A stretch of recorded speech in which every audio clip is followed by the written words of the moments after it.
Alright. See this, I just press on random videos. Alright, I'm gonna start. That's this what reaction off by is. You saying feel I me? got a lot of black friends. Okay. Hold on. Most of them I got through playing football. Where you going with this? They were my teammates. We've been to war together on the football field, love them to death. Now, with that being said, ever since I have had said friends, they have told me that I have a bad habit of putting them in white people positions. Yeah, because you white. I do not fully understand what they mean, but they gave me the reference of like passing a cop on a 2-lane road because he's going underneath the speed limit. Apparently, they ain't supposed to do that. It makes them nervous. Anyway, about a week ago, get a call from a buddy of mine. Play football together.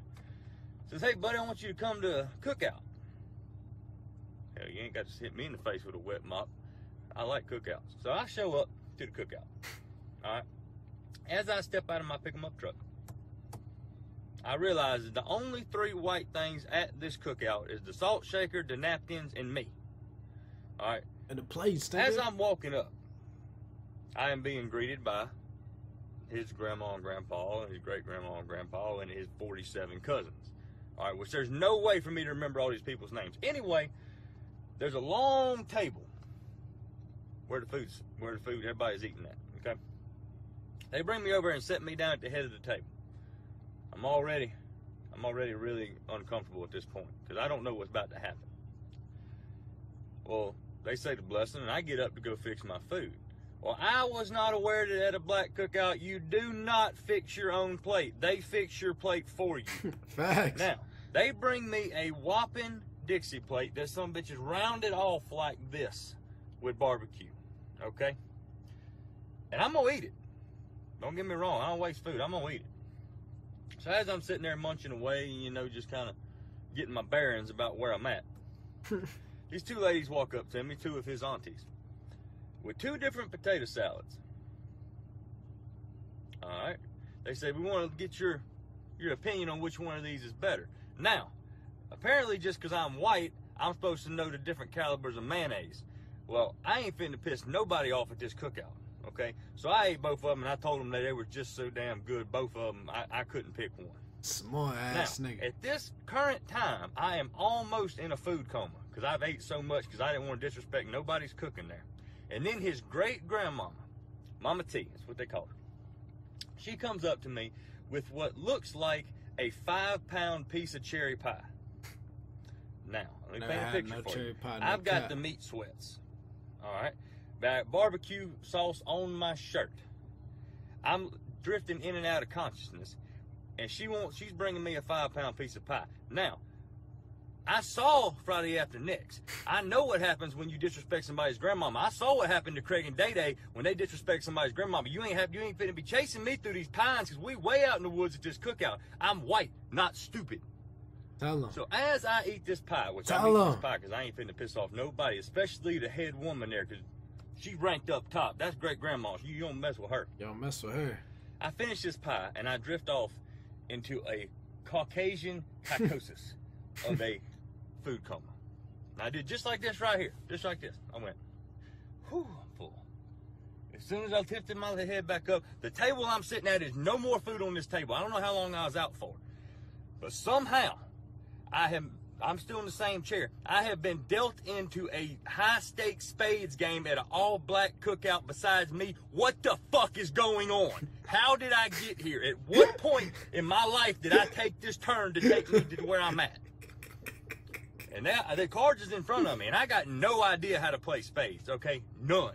I got no idea. No idea. All right? I'm white. We played Go Fish and Cornhole. All we did, we got bored one day, literally did the whitest thing possible, walked out in the field, got some corn, took our pocket knives and cut it off the stalk, all right? Put it in a bag, went over there, found some plywood in the shed, cut a hole in it, put it on an angle, and we tossed it at each other. That's what we do. I have no idea what spades is. So as they give me the runaround idea what the hell is going on with this spades game, I look at my hand and I realize that I probably got a pretty decent hand. Well, they asked me, they said, Zach, how many books you got? Which they had just explained this to me now. I'm talking about just now. I said, it looks like I got 8 books. Apparently, that is the wrong damn answer for your first hand of spades ever, because as soon as I said I got 8 books, 3 Glock 9s hit the top of the table. I've got every damn spade that you could possibly have and 3 other aces. Well, as I survived that round, I go to get up, and one of his cousins come over and taps me on the shoulder and said, "Hey, buddy, you want to go throw bones?" I don't know what they're talking about. I ain't got a shitting clue what they're talking about. But I ain't going to piss nobody off. You got to understand, at this point, I am in survival mode. I am not pissing not one person off at this cookout. I do whatever they tell me to do. If they want me to stand on my head and blow bubbles out of my ass, I will do it. Don't hurt me. Okay? Now, I did not know bones meant dice. I was leaning more toward dominoes, which I kind of knew how to play from the Elks Lodge. But apparently, bones means dice. I lost $36 so fast my fucking head was spinning. Okay? And apparently when they yelled gator, that just code word for white man loses, because they just took my money and I just put some more down until I ran out of money. Which is fine. Made it through that one too. Now, you a lick, as boy. I'm slowly trying to make my way back to my truck, I went over to thank Mama T. You know, I thank my buddy. I thanked everybody on the way to my truck. And I've got my truck in my sights. I am zeroed in on my truck, trying to leave this place. Now, I get to my truck. I put my hand on my truck to go open it, and there's like a sense of relief that comes over me. Like I didn't piss nobody off. Nothing went wrong. I went, whew, I made it.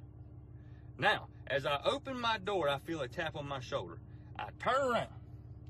The whole damn cookout is behind me. Everybody there is right around my truck, with Mama T right there in the front and my buddy. Oh, shit. And he looked at me, he said, "Hey buddy, next week's Mama T's birthday, you coming back?" And I looked at him,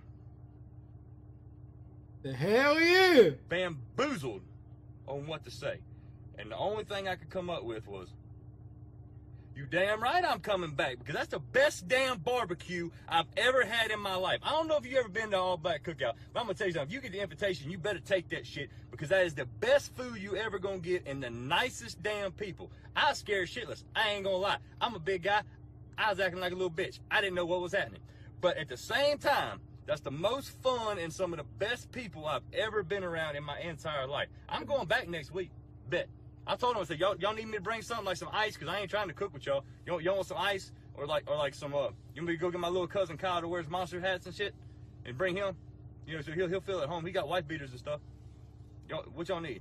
They told me I couldn't bring nothing but myself, me, and I. Which I will be there. Yeah, it's better be there before them niggas fuck you up, bitch. Well guys, that was the video. Hope you guys enjoy. Peace.